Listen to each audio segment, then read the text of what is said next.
Integrated marketing for UKM yang saya katakan 99%, bahkan saya mengatakan lebih dari 99%. Kalau bisa dikatakan 99,9%, mungkin lebih, mungkin 99,9,5%. Jadi setiap 1.000 orang itu bisa jadi cuman mungkin setengah yang tahu, setengah nggak sampai 1 orang. Kenapa saya mengatakan begini? Yaitu riset saya perhatikan kok ketemu UKM rata-rata tidak melakukan ya marketing terintegrasi seperti ini. Itu yang saya perhatikan. Nah, rata-rata yaitu setelah memiliki suatu produk, itu pun juga produknya tidak dilakukan dari riset, produknya mungkin nyontek yang lain, risetnya tuh riset ala immerse lah ya. Yang saya sering katakan, ya makanya ini bukan airan immerse nih, ini airan brand owner. Nah seringkali pas riset-riset ala immerse, dalam artian lagi tren apa, nyontek apa. Kalau seorang marketer sejati itu sebetulnya, atau pengusaha sejati belum tentu dia nyontek. Bisa jadi dia meng-create market yang belum ada, bisa juga loh. Ya ambil contoh, air mineral ya, dimulai dari Aqua itu kan dia masuk dari sleeping market. Dari sleeping market masuk kemudian dieduket pasarnya dan menjadi yang pertama kan begitu. Nah ini yang kan kita pelajari pola-polanya. Nah belum tentu juga ngikutin, tapi ngikutin nggak salah juga. Bisa jadi mungkin yang dia ikutin itu pun juga belum tentu yang diikutin itu menang atau market leader beneran. Bisa jadi mungkin dia memberikan suatu ide tapi dia tidak mengerjakannya dengan tuntas. Bisa jadi seperti itu. Inilah yang sebetulnya kalau orang ngerti marketing, beneran ngerti marketing yang terintegrasi atau paripurna, dia bisa memenangkan persaingan dengan lebih mudah. Nah, saya ambil contoh nih ya, ini ada suatu produk. Saya akan tunjukkan produk-produk yang bertumbuh secara organik ya teman-teman ya. Dan produk ini saya kenal sejak lama, bahkan sejak saya SMP. Nah ini contohnya namanya serbat cap jangkrik emas. Dulu tuh kemasannya hanya kertas minyak, nggak cantik ini ya. Ini sekarang sudah generasi kedua kan. Makanya ini udah turun-temurun.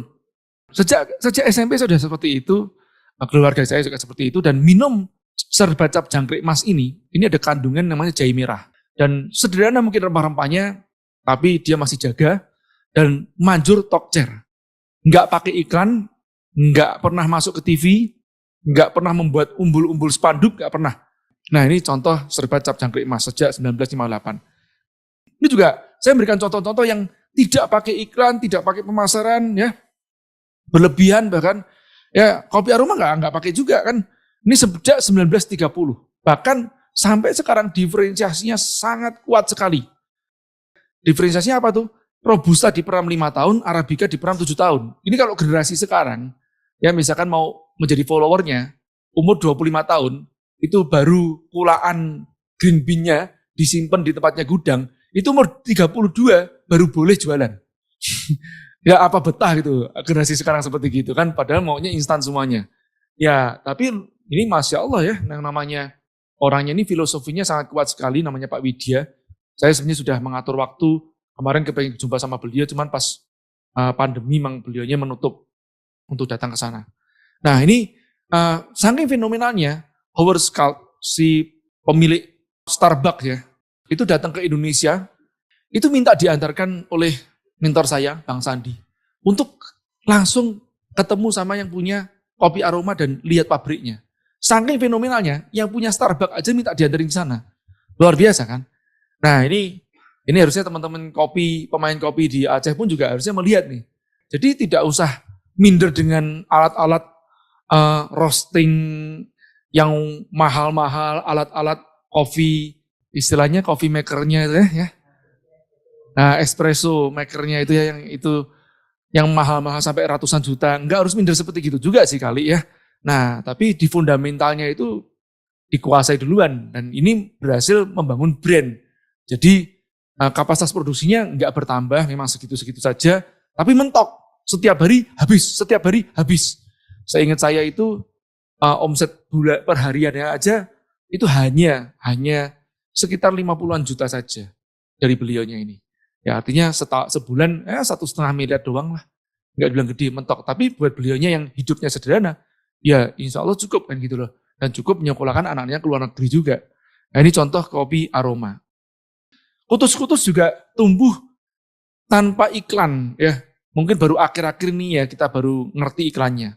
Meskipun sekarang pesaingnya juga sudah banyak, tapi dia masih jadi market leader. Nah ini riset produknya itu kuat. Jadi 3 produk tadi riset produknya kuat duluan. Setelah riset produknya kuat, dalam riset produk kuat itu dalam artian memang marketnya ada, demand-nya ada, atau membutuhkan hal ini. Terus kemudian produknya itu teruji ngangenin, terjadi repeat order begitu nyicipin. Dia begitu nyicipin, repeat gitu loh. Nah ini contohnya kutus-kutus. Tongci ya, Tongci mulai dari kecil, tapi dia jadi gede. Bisa jadi besar, sekarang bahkan membangun resto segala. Ini sejak 1938. Nah Anda bayangin, punya rezeki yang dialirkan evergreen product, jarang ngiklan atau mungkin tidak pernah ngiklan lagi, tapi produknya sudah ada di mana-mana, produknya berjalan dengan begitu sendirinya, tidak perlu personal branding, ngerti ya? Nggak perlu personal branding, orangnya tersembunyi jauh di sana, nggak main sosial media, nggak perlu pencitraan-pencitraan sebagai sultan, tapi the real sultan mereka ini. Nah ini saya ngomong yang seperti ini. Nah teman-teman sudah sebagian sudah familiar dengan yang namanya 7 formula Bukaran Solaris. Kalau belum nonton nanti bisa nonton berbagai macam versi dari Bukaran Solaris. Jangan puas dengan satu versi. Ya misalkan dari versi saya, nanti dari versinya Gazan, studi kasusnya dari versinya Reza ataupun teman-teman yang lain.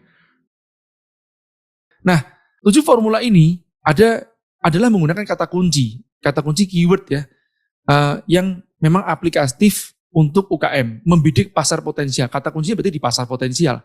Padahal sebetulnya pasar ada dibagi menjadi 3, yang pasar potensial ya, terus kemudian berdarah dan juga sleeping, tertidur. 3-tiganya bisa dipakai. Ya cuman untuk penerapan UKM, saya menggunakan pasarnya potensial. Yang kedua, produknya ngangenin. Setidaknya kata ngangenin ini adalah acceptable quality. Acceptable itu gampangannya mayoritas target marketnya itu bisa menerima hal itulah gitu. Gampangannya begitu. Ya bicara masalah target market ini tergantung masalah target market siapa yang kita bidik. Mungkin kalau kita saudaranya bicara masalah makanan ya. Makanan itu mayoritas orang Indonesia tentu aja yang bisa saya katakan tidak lebih dari 20% orang Indonesia yang punya kecerdasan lidah. Jadi ada kecerdasan selera visualnya, ya mungkin pendengaran, menilai suatu musik dan yang lain-lain. Terus mungkin perabaannya, perasaannya. Nah, ada nanti penciuman dan pengecapan. Baik ya. Nah, jadi artinya suatu produk disebut namanya ngangenin itu, kalau bicara masalah ngangenin itu acceptable quality. Anggap aja kalau ring tertinggi 10 itu, ini 7 lah gitu. Itu sudah masuk sudah. Kebanyakan orang pokoknya sudah ngomong enak gitu loh. Dan bahkan mungkin sebagian besar anak mahasiswa mungkin dia yang jarang makan enak, itu taunya enak sama enak banget mungkin ya. Oke ya. Jadi kurang bisa membedakan 1/8 enak, 1/16 enak, 1/30 enak, itu susah membedakan seperti itu. Nah jadi ya produk ngangenin ini pada dasarnya acceptable quality, bisa diterima dan membuat orang mau repeat ya dengan harga sekian, target market yang tepat ya. Nah kemasan yang pertama diambil ya dengan merek yang ngetop, ini adalah kata kunci untuk membuat bisa dicomot ya, atau alisnya pantas untuk dicomot, atau namanya apa? Stopping power ya. Nah, saluran distribusi sama dengan promosi, ini memang penerapan khusus untuk low budget high impact. Penyebar virus itu sebenarnya saluran promosi. Jadi ini memang saya menggunakan saluran distribusi, pada saat mendistribusikan juga mempromosikan, plus habis itu promosi yang low budget high impact ya viral ya. Nah yang terakhir adalah adanya konversi. Nah ini kalau kita tarik garis merahnya dari 7 formula ini, sebetulnya bisa menjadi seperti gini nih.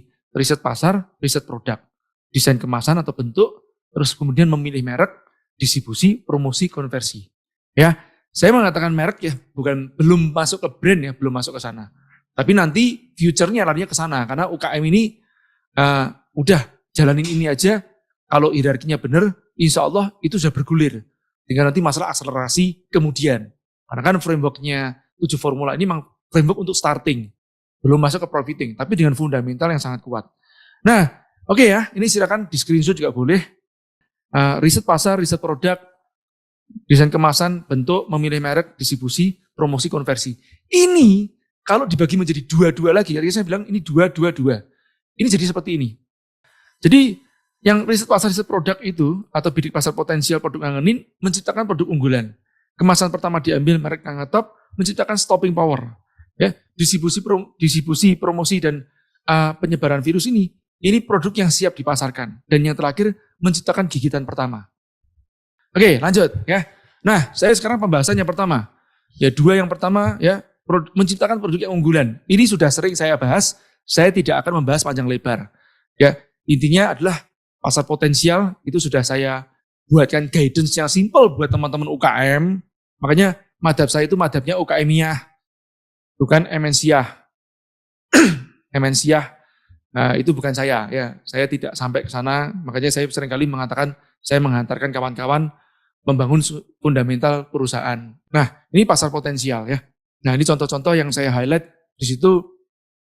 Nomor 4 misalkan produk yang telah menjadi komoditas tapi tak ada merek yang menonjol. Ini juga termasuk masuk pasar potensial. Saya sering contohkan Jakwe itu sudah 1 abad ada, tapi tidak banyak yang mereknya terkenal.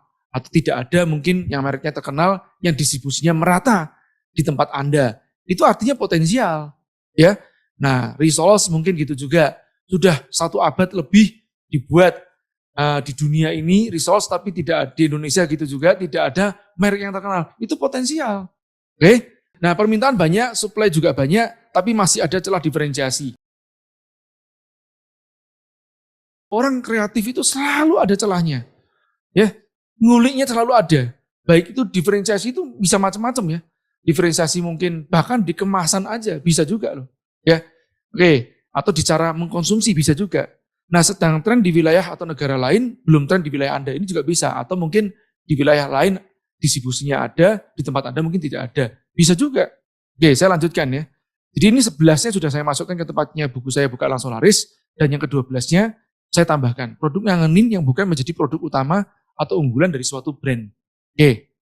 Nah, inti dari market potensial itu apa sih? Permintaan besar, kompetisinya kecil. Intinya itu aja, simple. Oke. Nah, produk unggulan itu pasarnya potensial, produknya sudah harus teruji ngangenin. Kalau belum teruji, harus diriset ulang. Nah, silakan tonton video saya bagaimana cara meriset ulang produk itu menjadi ngangenin. Tidak boleh lompat sebelum ngangenin, nggak boleh langsung lompat ke tempat nomor 5, distribusi, tahu-tahu meng-hire reseller. Nah, itu salah. Oke, saya lanjutkan. Nah, seringkali banyak yang tanya gini, Mas J, kalau produknya tidak dikonsumsi terus-menerus, misalkan seperti kayak fashion, bagaimana Mas J? Nah, kan kata kuncinya repeat, refer, post, testimoni. Ini atau, bukan dan. Ini atau, sekali lagi ya. Jadi misalnya gini, kalau dia fast moving consumer good, dia repeat. Ya, nah, karena dikonsumsi keseharian, camilan dan macam-macam. Tapi bisa jadi mungkin pakaian, dia bisa atau mungkin layanan, dia bisa refer, mereferensikan ke orang lain. Atau mungkin dia ngepost, bukan karena FOMO. Nah, makanya sebenarnya gini, saya sering mengatakan bahwa generasi 25 tahun ke bawah itu, generasi muda di bawah 25 tahun ya, itu seringkali disebut namanya generasi viral, tapi bukan generasi loyal. Nah, di atas 25 atau juga atas 30 generasi loyal yang mungkin dia belum tentu generasi viral. Nah, tapi sekarang ini kan agak sedikit nyampur ya. Ya, mak-mak juga jadi generasi viral yang tidak loyal. Apalagi yang belanjanya di marketplace. Makanya saya itu menghindar dari marketplace itu karena yaitu generasi-generasi tidak loyal. Oke, jadi post kemudian testimoni. Nah, testimoni yang tidak diminta, ya bukan testimoni yang diminta ya. Testimoni yang tidak diminta itu yang ceplosan spontan. Saya sendiri orang yang pantang meminta testimoni. Termasuk di buku saya sudah saya yang dulu yang pertama saja Buka Langsung Laris, yang ada Power of Kepepet yang pernah terjadi ada testimoni. Ya, setelah itu saya tidak pernah lagi mencantumkan testimoni karena tidak pernah saya minta juga testimoni, biarkan itu ceplosan spontan.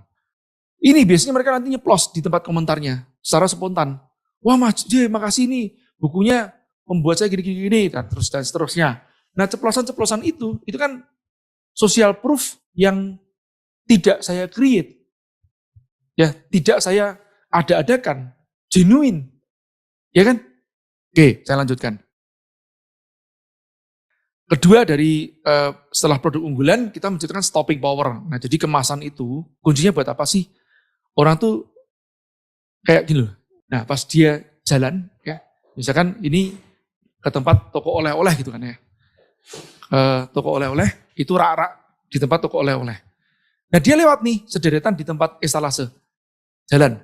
Nah, pas jalan ini sederetan adalah kompetitor Anda semuanya dan produk Anda di situ juga. Yang akan dicomot itu yang menarik kemasannya, jelas kan? Jadi kan nggak mungkin gini, don't judge the book from its cover. Jadi semuanya dibuka, diicipin semuanya gitu. Kan nggak begitu kan? Nah, don't judge the book from its cover itu adalah filosofi untuk diri kita. Untuk tidak menilai seseorang dari kemasannya saja. Tapi kan Anda tidak mungkin toh bukain satu kemasan satu persatu, terus nyicipin semuanya.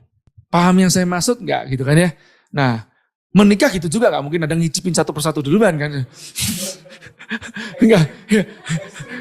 Itu ekstrim itu biar ingat itu ya, biar ingat itu kan. Nah, jadi gampangannya juga makanan gitu juga gitu loh. Buku nggak dibaca terus-menerus semuanya dibaca, baru Anda beli nggak bisa gitu kan, ada sinopsis kan. Nah, ini pun juga pada saat membuat The Power of Kepepet, covernya seperti apa, sama saya melakukan riset. Jadi saya foto buku baru, buku terlaris, saya foto duluan di situ. Cekrek. Oh, rata-rata desainnya 2 dimensi. Warna yang paling umum adalah seperti ini. Ya, tidak ada, kalau ada foto, biasanya fotonya cuma begini saja. Ya, nah itu kan saya mikir, ini kalau saya, apa yang membuat, kalau saya membuat sesuatu yang berbeda di situ. Oh, desainnya, coba kalau desainnya kayak film-film.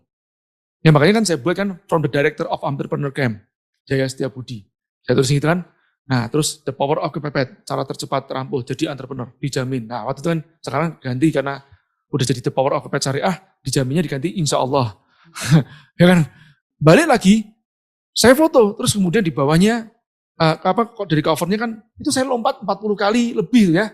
Sampai malam harinya itu, di betis saya itu sakit gitu kan. Ini makanya kalau pas ketemu di panggung secara langsung begini kan lebih enak ya, karena saya itu orangnya ya susah kalau duduk gini di kursi gitu kan, lebih enak ekspresi gitu kan ya. Gara-gara ikut YA virtual, saya malah ngerasa bodoh ya makin kesini, tapi nggak tahu kenapa omset saya malah naik. Halo, saya Hoir, founder dari Kunanta. Saya alumni YA Virtual Batch 2. Kunanta adalah produk natural skincare yang berlokasi di Bandung dan sekarang udah jalan kurang lebih 2 tahun. Jadi dulu saya cuman modalnya itu berani aja. Tinggal jalan-jalan dan alhamdulillah produknya diterima. Setelah itu saya bingung, ya ngapain lagi untuk bisa berkembang. Kalau dari YA virtual sebenarnya banyak banget. Yang saya rasakan adalah saya makin ngerasa bodoh. Saya makin ngerasa nggak mengerti apa-apa tentang wirausaha. Tapi saya mendapatkan banyak ilmu baru, saya mendapatkan pengalaman dan juga koneksi yang luar biasa, dan itu ternyata memberikan dampak yang cukup signifikan untuk usaha saya.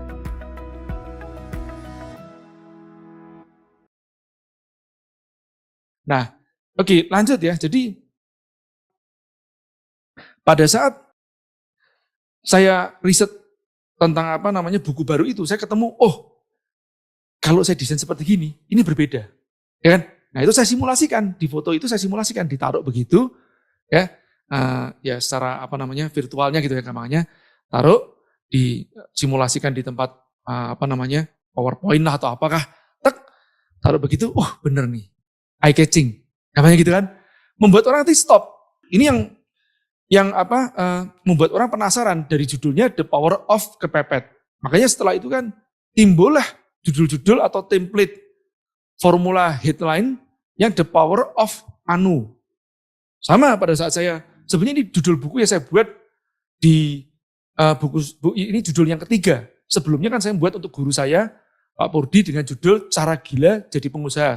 Setelah itu jadi template Cara Anu Jadi Anu. Saya ketemu guru saya Pak Om Bob Sadino, saya buatin Om, judul sebenarnya Om, aku ganti ya. Belajar Goblok dari Bob Sadino, yang akhirnya jadi bukunya beliau juga. Nah, Belajar Anu dari Anu, kan gitu kan. Nah ini kan jadi template, The Power of Kepepet, The Power of Sedekah, The Power of ngepet, dan seterusnya. Nah pokoknya ini The Power of sama bahasa Indonesia, kan gitu kan.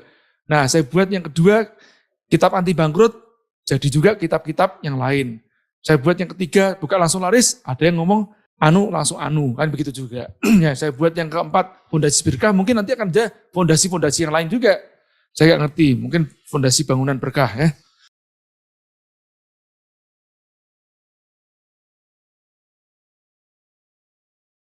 Nah, jadi kembali lagi pada saat ya orang itu lihat di estalase itu Anda berkompetisi dengan produk-produk yang lain. Ini kuncinya antara estetika sama efektivitas. Saya pernah mendesainkan suatu produk, kemasan buat kawan-kawan yang kemarin kita desainkan di 2 tahun terakhir ini. Itu kemasannya itu mungkin agak sedikit norak desainnya. Tapi sebetulnya itu efektif karena membentuk suatu kurva yang berbeda. Maksudnya malah dia kepenginnya kemasan mirip si Anu. Ya, market leadernya, dia hanya akan menjadi follower. Jadi yang sering saya katakan, ini estetik but not efektif. Gitu loh ya. Estetik yes tapi nggak efektif. Kalau efektif itu ya bisa mencuri pandang gitu loh. Ya. Nah, nanti mau diperbaiki nanti itu urusan nanti gitu ya. Nah, buat saya begitu duluan, harus bisa mencuri pandang, itu stopping power, kuncinya ada di situ. Oke ya. Nah, ini saya lakukan risetnya dan alhamdulillah tuh yang namanya The Power of Kepepet dicetak terjual ya, bukan cetak, lebih dari 100.000 eksemplar. Ya, sejak dari Gramedia sampai sekarang masih palsuannya banyak. Ya, palsuannya banyak. Buat saya nggak menjadi masalah dipalsukan juga. Karena saya sudah ada pengunci di dalam situ juga. Jadi kembali lagi itu gara-gara cuma masalah kemasan doang. Di kemasan bisa mengubah nasibmu bisa. Tapi sebelum kemasan produknya disiapin duluan supaya nasibmu tidak hanya pada saat itu saja. Paham ya teman-temannya? Jadi teman-teman yang jomblo-jomblo yang nggak laku-laku, pikirkan juga jangan-jangan kemasannya kurang gitu kan. Ya kan? Kemasan ini termasuk gini ya teman-teman ya. Anda mungkin tidak perlu namanya dandan minor-minor gitu kan.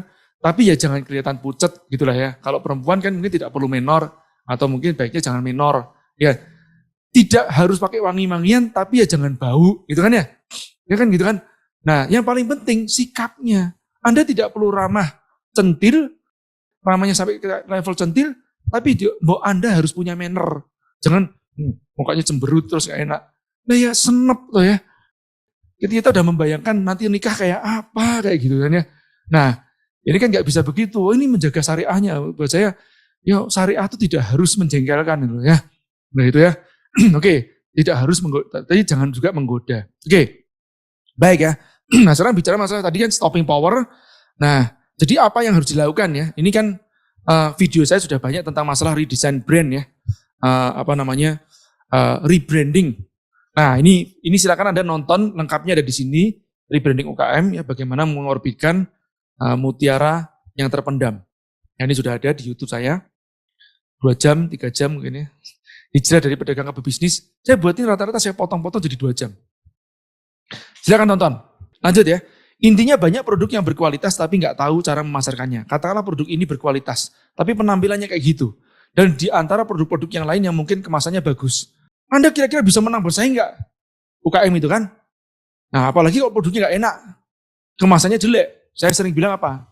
UKM level namanya UKM kasihan. Kadang-kadang ya UKM itu sudah takabur duluan kan. Nggak siap menghadapi kritik. Padahal a part of learning is identifying the problem kan itu loh. Bagian dari pembelajaran ya Anda harus mengidentifikasi permasalahan Anda. Saya lanjutkan ya. Nah siapa yang udah pernah nonton film ini yang katakan? Ya ini film sesat ya saya ngomong. Tapi Anda kalau sudah cukup bijak boleh nonton film ini. Artinya saya mau ngomong duluan, ini film kapitalis. Tapi film ini adalah film contoh yang bagus untuk berbicara masalah branding itu seperti apa takjubnya. Paham ya? Nah singkat cerita, si Michael Keaton ini memerankan yang namanya Ray Kroc. Ray Kroc itu yang orang yang memfranchise-kan McDonald ya. Jadi McDonald ini dibangun oleh McDonald Brothers, 2 orang, dia membangun konsep burger gitu kan. Nah, jadi si Ray Kroc ini intinya ribut-ribut setelah memfranchise-kan McDonald dengan banyaknya, ribut-ribut sama si foundernya McDonald karena foundernya itu punya idealisme gitu loh ya. Punya idealisme untuk contohnya begini loh, untuk menghasilkan suatu produk yang berkualitas. Misalkan kayak bisa jadi mungkin dagingnya itu gak seperti daging yang sekarang. Tapi yang jelas yang waktu contohkan adalah susu. Jadi dia itu kepengen pakai susu ya susu murni, susu cair. Tapi si Ray Kroc ini, nah kalau susu cair dikirimkan ke outlet itu kan nanti jadi cepat basi juga. Iya kan gitu kan. Makanya Ray Kroc akhirnya memodifikasi dengan creamer. Creamer terus juga mungkin susunya ada tapi nggak banyak. Intinya menggunakan susu bubuk. Nah hal-hal seperti gini menjadi pertikaian lah intinya sama si foundernya McDonald itu sendiri. Akhirnya mereka pecah, ya pisah. Nah pada saat pisah, si Ray Kroc ini membeli mereknya McDonald's. Jadi dia membeli mereknya McDonald's dengan nilai 1,3 juta US dollar. Sekitar 20-an miliar lah ya. Zaman itu, zaman McDonald belum terkenal seperti sekarang. Nah, 1,3 juta US dollar. Nah, si McDonald's Brothers tidak ngerti kekuatan sebuah brand itu seperti apa kan. Nah, ini kenapa merek itu harus ngetop. Tidak hanya sebelum menjadi brand, itu merek itu harus ngetop duluan pemilihannya. Nah, dari sinilah habis itu mereka tanda tangan notaris ya, terus mereka berdua pipis. Nah, singkat cerita pipis. Intinya mereka pipis di toilet berdua, terus terjadi percakapan. Percakapannya kurang lebih seperti gini. Si McDonald's membuka percakapan. Aku nggak habis pikir, kenapa kamu mau membeli merekku atau merek McDonald's ini semahal itu? Padahal kan toh kamu juga sudah tahu rahasianya. Bahkan kamu yang memfranchise-kan. Yang gampangnya gitu loh. Kenapa kamu mau membeli semahal itu? Terus si Ray Kroc bilang, kamu gak ngerti. Terus McDonald bilang, enggak. Nah, kasih aku pencerahan. Nah, terus kemudian si Ray Kroc bilang gini, coba kamu pikirkan, kalau aku kasih nama burgerku adalah Kroc Burger. Kamu mau makan kemana? Kroc Burger. Kemana? Kroc Burger. Enggak enak banget gitu kan. Jadi enggak wow gitu ya. Enggak istilahnya level atau gimana lah. Sekarang namanya apa sih istilahnya? Enggak apa? Hype atau apa? Lah gitulah intinya ya. Ini yang enggak, gengsinya itu enggak dapat lah. Istilahnya kayak gitu lah ya. Gampangnya seperti gitu anak sekarang. Nah, makanya Kroc Burger. Enggak deh. Beda sama McDonald's. Mau kemana? McDonald's atau mana? McD. Dia bilang, sounds like America. Jadi ngasih nama negara pun juga penting sekali kan. Penting sekali kan ya. Namanya Amerika. Indonesia. Nah kan begitu loh. Nah, jadi ini suatu perenungan ya teman-temannya, ternyata ada asosiasi di benak konsumen tentang suatu nama. Saya lanjutkan. Nah, ternyata merek-merek ini ya, ini kan juga namanya merek itu punya valuasi yang sangat tinggi sekali. Apple nih bertahun-tahun, mungkin 10 tahun terakhir ini masih Apple yang menguasai. Ini kan tahun 2002 ya. Nilai valuasi mereknya 355 miliar ya US dollar. Jadi 5.000-an triliun. Sudah kurang dikit bisa melunasin hutang Indonesia ya. Kurang dikit. Jadi kalau seandainya Apple Kroa ini logonya disumbangkan ke Indonesia, Indonesia hampir lunas hutangnya ya. 6.000 sekian triliun ya. Nah itu, jadi itu mereknya doang, tidak termasuk aset tangible-nya atau pabriknya ya. Oke. Nah, ini saya bicara masalah studi kasus merek ya teman-teman ya. Anda tahu ini mereknya apa? Capaki 3. Oke, Capaki 3. Anda tahu nggak? Capaki 3 ini yang sekarang bukanlah pemiliknya sama dengan Capaki 3 yang dulu awal Capaki 3. Nah, singkat cerita, pecah kongsi tiga-tiganya, dua-duanya didepak lah namanya begitu. Si Haris Sanusi ini agak sakit hati lah gitu ya. Mengusut merek dagangnya mungkin, atau mungkin dia sudah mempersiapkan merek dagangnya sebelumnya. Terus 10 tahun lebih kemudian menuntut ya masalah merek dagang itu dan menang. Dan akhirnya Capaki 3 tidak menjadi milik Cindy Budi Santosa lagi, menjadi milik Kino Care. Kalau Anda perhatikan baik-baik di bawah itu ya, itu Kino Care, PT Kino Indonesia. Dan setelah itu, si Cindy Budi Santosa mewartakan tentang merek Capaki 3 ganti menjadi Cabada. Makanya kalau Anda perhatikan, ya di sini Cindy Budi Santosa ya memiliki yang Cabada. Tapi pertanyaan saya, apakah Anda nggak? Nggak. Nggak banyak orang yang mungkin cerdas secara lidah merasakan hal itu. Taunya cuma sama-sama rasa leci. Ya, rasa anggur, rasa jambu. Tapi ya ngeh. Jadi ini semuanya adalah masalah positioning ya, perang positioning. Oke. Nah, ya kembali lagi, inilah pentingnya merek. Sekarang yang market leadernya siapa? Ya tetap Cap Kaki Tiga. Nah, tapi sebetulnya Cap Kaki Tiga masih bisa menjadi market leader tidak hanya dikarenakan masalah mereknya doang. Tapi si Haris Sanusi, Anda harus tahu sendiri, grupnya KinoCare ini sudah punya titik distribusi yang tidak kalah dengan Cap Kaki Tiga. Ya, kalau Anda tahu, KinoCare itu siapa sih? Kino Cappuccino, Fresh Care grupnya apa itu namanya? Yang semacam kayak Antis itu, ya atau Antis ya grupnya KinoCare. Nah, itu grupnya mereka cukup besar ya, termasuk salah satu konglomerat atau triliuner di Indonesia. Ya. Nah, ini jadi ada brand itu penting, tapi juga distribusi nggak kalah penting. Ya. Merek yang ngetop membuat calon konsumen tertarik untuk mencoba. Merek yang ngetop menambah emotional value yang membuat pelanggan nggak sensitif lagi terhadap harga. Oke ya, saya lanjutkan. Nah, ini sudah saya videokan, Anda silakan nonton. Intinya sederhana, kita bagaimana cara merumuskan suatu merek nanti Anda bisa menggunakan, saran saya pakai ini. Ya, pakai flipchart ya. Anda menggunakan flipchart yang kosong itu dipakai untuk coret-coret terus kemudian di-highlight. Mana yang perlu di-highlight keyword-keywordnya diambil.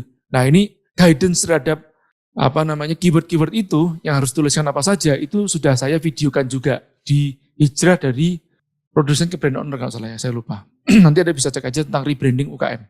Oke. Nah, sedikit ya yang belum divideokan, ini yang belum divideokan. Apa saja yang perlu Anda rumuskan pada saat menciptakan atau rebranding, remake ya suatu merek atau name atau brand ya. Nah, yang pertama adalah menentukan dahulu produk kategori atau sub produk kategori, sub produk kategori. Nah, ini penting sekali ya teman-teman. Jadi ini saya kasih kurung sub kategori. Yang maksudnya dalam kurung itu apa? Artinya bisa jadi kategori kalau sudah terlalu besar kompetitornya, Anda harus buat sub. Ini ibaratnya namanya medan tempur yang Anda pilih. Anda bicara masalah hijab. Hijab itu terlalu lebar. Saya tanya, hijab, target market siapa? Perempuan. Ya iyalah kalau laki namanya hijab bro. Nah, perempuan dia dipakai hijabnya ini untuk di dalam rumah, di luar rumah. Ya di luar rumah mas kebanyakan. Di luar rumah itu dia untuk kerja atau untuk aktivitas sehari-hari atau untuk pesta. Untuk kerja mas. Kerjanya dalam ruangan atau luar ruangan? Dalam ruangan mas. Dalam ruangannya AC atau nggak ber-AC? Ber-AC mas. Berarti dia banyak gerak atau nggak banyak gerak? Loh, pengaruh mas ya? Pengaruh. Pengaruh dari desainnya. Pengaruh dari kelenturan bahannya, ya kan? Nah, jadi kalau banyak gerak kan harus lebih gombor ya, lebih lebar mungkin di tempat bagian lengan-lengannya, tidak yang ngepres begitu. Nah ini contoh lah ya yang sederhana. Pemilihan produk, sub produk kategori itu menentukan kemenangan Anda. Kalau ibaratnya kalau Anda mau menang berperang, ya Anda ngukur pasukan Anda, ngukur amunisi Anda kan, amunisi Anda segini nih. Nah Anda misalkan mau nyerbu satu daerah, itu pasukannya udah 1.000, Anda 3 orang, 5 orang. Ya konyol banget kalau Anda mengatakan, Allahu Akbar, Bismillah gitu aja. Iya, kalau Anda wali, itu lain perkara kan. Ini Anda masih baru wali murid kan, beda perkara kan. Karomah gak punya gitu kan ya. Nah jadi kan Anda paling enggak sunatullahnya harus mempelajari juga. Apa sih itu strateginya, bagaimana? Mungkin perang gerilya duluan. Pas keretanya lagi lewat di pojokan, disergap. Anda dapat amunisi, menggalang milisi. Nah, kemudian nyergap lagi, menggalang milisi lagi, dapat amunisi lagi, dapat perbekalan, dapat senapan. Nah, sampai pasukan itu bisa head to head berani. Gampangnya seperti itu. Jadi memilih medan tempur ya untuk nanti Anda bisa menang dalam peperangan itu kan ya. Lanjut ya. Jadi ini sub kategorinya Anda harus pilih. Oke. Semakin kecil, aim small, miss small tentu aja kan. Nah, nih, jadi target marketnya dispesifikan, dikecilkan duluan. Nggak apa-apa, nanti kalau mau gedein nanti, nggak sekarang. Dari kecil duluan, ya misalkan mulai dari total jerawat, tapi Anda menang bersaing di situ, jangan skincare. Pasangan nanti saingannya skincare terlalu lebar gitu loh. Ya, mungkin total jerawat gitu aja. Udah selesai. Total jerawat termanjur, udah selesai. Nah, positioning Anda itu hanya total jerawat. Ini kalau kata-katanya dari Alris ya, Alris itu bapak positioning ya. Itu dia mengatakan bahwa suatu produk itu harusnya itu kan dia, suatu brand itu harusnya dia mempromosikan atau mengenalkan produk kategorinya. Artinya mengunci produk kategori tersebut. Misalkan saya membuat namanya Young Entrepreneur Academy. Ini pemilihannya merek memang sengaja saya buat generik. Karena ini merek pionir. Nah, disingkat menjadi YA. Ya. Terus apa? We Create Entrepreneur. Nah, jadi memang punya kita adalah sekolah entrepreneur pertama, berani mengklaim seperti itu. Oke, kalau sekarang sudah banyak follower-followernya, mungkin apakah perlu repositioning? Saya merasa tidak perlu karena kita masih tetap market leadernya, ya. Atau kita bisa mengatakan bahwa kita yang pertama kan begitu ya. Oke. Nah, target pasarnya harus spesifik, ide kecil meleset tipis. Kemudian harga juga menentukan target market, ya kan? Jadi kalau semakin murah, tentu aja semakin lebar target marketnya, semakin mahal, semakin mengecil target marketnya. Itu hal yang wajar. Menentukan pesaing kita juga. Nanti ini juga menentukan mereknya atau namanya.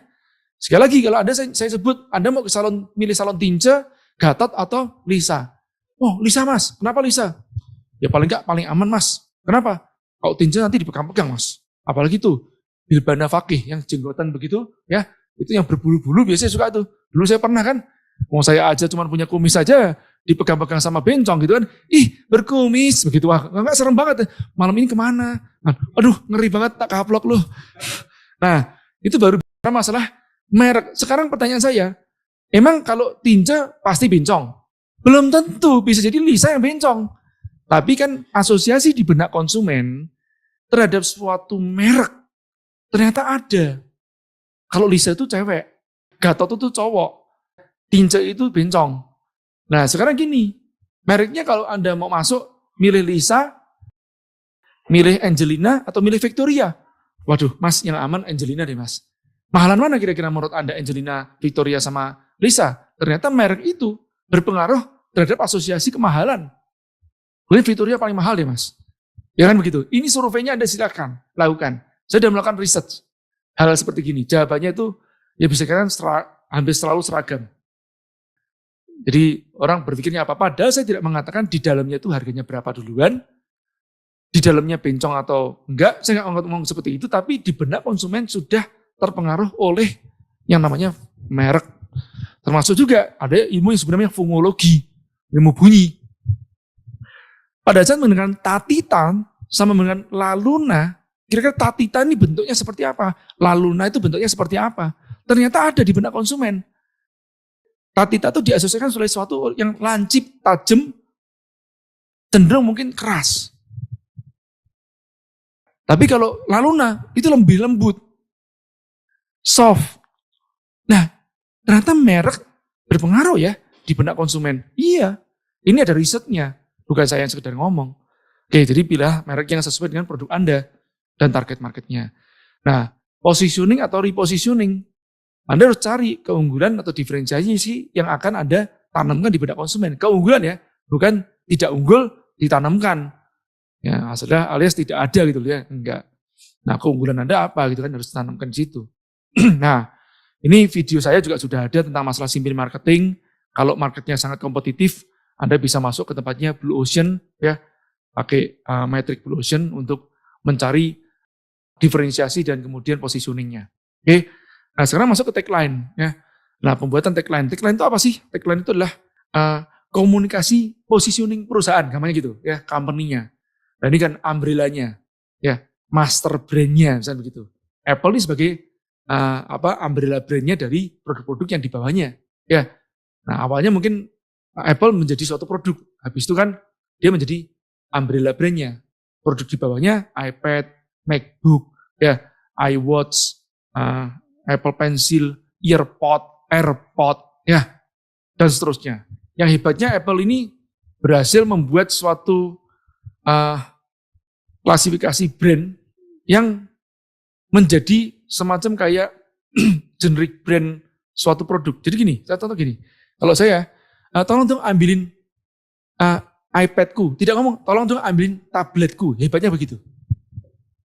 Jadi ini tidak disebut sebagai tablet, disebut sebagai iPad. Ya, teman-teman yang pakai iPhone ngomong gini, kamu lihat iPhone-ku nggak? Nggak ngomong gini, kamu lihat smartphone-ku nggak? Nah, si Samsung berusaha meniru itu, tidak berhasil dengan menggunakan klasifikasi galaksi. Tapi dia terlalu banyak dan memang nggak mudah soalnya, ya kan? Akhirnya Samsung dengan galaksinya pun juga nggak ngomong, kamu lihat galaksiku nggak? Hah? Galaksi Bima Sakti? Kan nggak gitu kan? Nah ini kan kadang-kadang memilih mereknya juga harus canggih gitu kan? Mungkin orang Korea tidak sejago orang Amerika dalam masalah branding. Saya lihat seperti gitu, termasuk orang Cina gitu juga. Alibaba sampai sekarang ya logonya juga masih katrok banget ya gitu kan? Ya, nah memang tidak jago masalah permerekan atau branding ya. Nah kalau di Cina kan, di mana di Amerika memang itu rajanya lah, jagoannya lah gitu ya. Ya apa aja itu yang bisa di branding. Termasuk Vietnam yang kalah aja bisa di branding jadi jagoan gitu loh. Ya di perang Vietnam ya. Yang kalah itu bisa diunggulkan dengan branding namanya Rainbow kah dan yang lain-lain. Ya. Oke, nah balik lagi. Tagline itu apa sih? Tagline ini biasanya jarang berubah. Karena ini adalah core value bisa juga ya yang dikomunikasikan dari suatu perusahaan gitu kan. Ya makanya Apple think different. Ya tetap Apple seperti itu, tapi slogan dari produknya masing-masing bisa berubah-ubah. Contohnya kalau slogan ya, ini kan komunikasi positioning produk. Saya ini menggunakan kata kunci yang simpelnya aja supaya ini mungkin nggak bisa dikatakan oleh ahli pemasaran atau akademisi itu sebagai sesuatu yang kayak wah ini salah nih mungkin. Slogan tuh definisi nggak seperti itu. Ya ini saya bermadhab UKM-iyah. Jadi saya memilih suatu kata yang simpel untuk Anda bisa pahami, itu aja. Ya, nah, karena saya juga jurusannya teknik elektro, bukan teknik pemasaran bukan ya. Nah, iPad Pro ini contohnya, your next computer is not a computer. Lah ini sebut namanya komunikasi positioning produknya atau sebutnya slogan. Dan slogan bisa berubah-ubah. Nanti mungkin dia ganti lagi, sudah beda lagi gitu kan ya. Oke, lanjut ya. Nah, next berikutnya yang perlu diperhatikan adalah identitas visual. Ini yang biasanya UKM itu jarang unggul. Ya, meskipun produknya sudah bagus. Makanya gini loh, jangan bilang gini, produkku itu enak loh mas, orang tuh repeat order mas, tapi kenapa penjualan nggak naik-naik? Ya kan, orang tuh tahu enak itu kan kalau udah nyoba. Ya kan, sekarang kalau dipasang atau dijajarkan ke tempatnya etalase dengan berbaris dengan kompetitor yang lain, apakah punyamu akan dicomot pertama kali? Jika tidak, apakah kalau nggak dicomot, nggak dibeli, kan nggak diicipin, jadi orang nggak tahu. Orang tahu enak itu kan kalau dia itu makan, nyicipin. Bagaimana tahu itu, bagaimana dia akan makan kalau dia nggak beli? Bagaimana dia akan beli kalau dia tidak kepengen nyomot? Bagaimana dia mau nyomot kalau nggak menarik untuk dicomot? Gampangnya gitu aja. Simple gitu loh ya. Nah ini identitas visual seperti itu. Yang kedua, identitas visual juga bermakna, kenapa saya sebut identitas ya, visual brand identity. Supaya di bawah sadarnya konsumen itu ada suatu bentuk. Kalau lihat di YA itu segitiga play yang mengarah ke kanan. Ini mengarah ke kanan, mengarah ke kiri ini penting loh. Ini mengarah ke kanan. Kalau dulu pakai elang awalnya, elangnya pun juga mengarah ke kanan. Kanan itu dari Anda yang melihat. Ya, Anda yang melihat itu beda sama saya, kanannya saya beda. Kanannya orang audiens yang melihat itu ke kanannya kan ke sana. Artinya apa? Kanan itu kan future. Ini kan masa lalu kan begitu loh. Ya, makanya kalau saya pas menjelaskan pada Anda, coba Anda ingat-ingat kembali. Bagaimana masa lalu Anda? Ya kan? Nah, karena kenapa? Saya sedang berbicara sama Anda, masa lalu itu ada di sebelah kiri Anda. Nah, kanan saya adalah kiri Anda. Masa lalu Anda, dan coba Anda bayangkan masa depan Anda kan gitu ya. Nah, ini kan masa depan begini. Ini penting sekali ya. Oke, balik lagi. Identity visual ini adalah bentuk kurva. Ciri khas yang nempel di benak konsumen. Ya, ini saya buat guidance yang simple. Ya, tentang suatu produk namanya What. Saya cerita sedikit sebagai suatu gambaran juga ilustrasi kenapa merek ini saya buat lah gitu ya. Dan ini nanti bisa jadi bentuk suatu komunikasi iklannya ya. ada kisah seorang wanita, dia seorang wanita ini suami istri, kemudian sudah punya anak juga iya, tapi istrinya ini apa ya, nyuekin suaminya lah gitu ya. Setiap kali, tok, assalamualaikum, mah. Istrinya tuh mantengin HP terus gitu kan. Terus cekikian sendiri, senyum-senyum sendiri, centil-centil sendiri gitu ya. Terus, waalaikumsalam, nengok begini, terus melihat HP lagi. Ya cuma gini aja. Ya, kadang nggak ditanyain udah makan belum. Kalau udah makan paling tanyain, udah makan belum gitu aja. Belum, ya sudah, gitu aja mungkin ya. Nah jadi si suaminya ini jengkel. Suatu saat suaminya tanya, mama ini nonton apa sih? Terus kan gini, mamanya bilang gini, Turki, kenapa kok suka nonton sinetron Turki lah gitu ya ceritanya. Jambangnya itu loh, kan gitu dia ngomong seperti gitu ya. Nah, jadi itu yang diomongin kan gitu ya. Nah, akhirnya si suaminya itu kan pegang begini kan, kok pelontos ya? Dia tersinggung gitu kan. Nah, terus dia searching, tanya-tanya phone a friend, ask the audience ya. Apa sih yang bisa membuat dia berjambang seperti kayak orang-orang Turki kan gitu loh. Nah, singkat cerita, dia dapat formulanya. Nah, paling cepatnya berapa hari? 3 hari. Nah, super kaget. Sudahlah, dia beli formula itu, dia bilang sama istrinya, Mah, izin ya papa. 3 hari keluar duluan ya. 3 hari keluar. Nanti balik. Oke, mamanya seneng nonton terus kan. Nah, 3 hari kemudian balik gitu kan. Pas begitu balik, tok, assalamualaikum. Seperti biasa istrinya cuma nengok begini, terus begini lagi kan. Tapi kali ini dia kaget tuh. What? Dia teriak, what? Kencang banget kan. Terus, what? Revolusi penumbuh jenggot membuat kaget pasanganmu. Nah itu iklannya seperti itulah kira-kira. Ya itu iklan ya. Itu sebenarnya iklan ya. Tapi ini saya fiktif ya, belum saya buat produknya. Nanti kalau saya buat saya mungkin bisa nyaingin apa? Pak Doyo. Pak Doyo. Nah ini saya cuma ingin membuat suatu ilustrasi yang ekstrim buat teman-teman supaya teman-teman mudah memahami. Jadi penumbuh jenggot itu disebut namanya produk kategori atau sub produk kategori. Oke? Revolusi kata penekanan. Nah, paham ya? Revolusi kata penekanan. Nah, mereknya itu Watt. Logo dari Watt itu ya pakai kacamata orangnya. Terus orangnya itu berjenggot ya. Jadi identity visualnya itu ada di sini nih. Ya, di jenggotnya ini. Oke? Slogannya membuat kaget pasanganmu. Varian rasa kaget untuk 10 hari, super kaget 3 hari. Ya. Nah, warna dasarnya itu hitam, kuning. Ini warna dasarnya. Ini merah sama hijau adalah warna varian. Tutup botolnya begitu juga. Paham ya? Nah, ini simpelnya membuat seperti itu. Nah, kenapa ini warnanya itu penting? Nah, ini adalah kelanjutannya, ya. Jadi suatu saat pas si suaminya sudah mulai lebat-lebat begitu ya. Nah, terus kemudian mulai tumpul-tumpul lagi. Nah, istrinya coba beli. Membelikan, Pah, itu sudah mulai hilang, Pah, jenggotnya. Nah, Mama beliin ya, beliin. Terus habis itu kan pas di supermarket, nah, mamanya telepon, Pah, itu produkmu yang merek what? Nah, harus teriak begitu sih, what-nya harus what? Begitu. Sampai biar kanan kirinya biar nengok semuanya. Apa sih? Itu yang varian apa ya Pak ya? Kok aku lupa? Variannya? Wah, Papa juga lupa. Warnanya apa Pak?